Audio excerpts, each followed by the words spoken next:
अस्सलाम वालेकुम।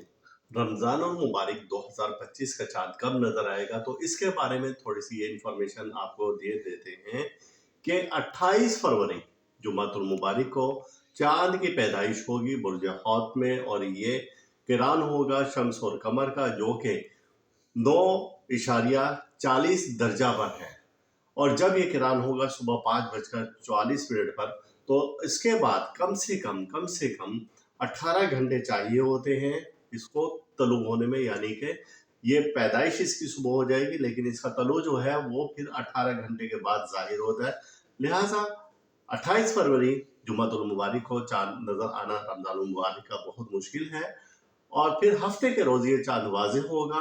इस तरह से एतवार के दिन का हमें पहला रोज़ा पाकिस्तान में होता हुआ नजर आ रहा है। तो ये थी इतला के इंशाअल्लाह ताला एतवार के दिन पहला रोज़ा होगा 2025।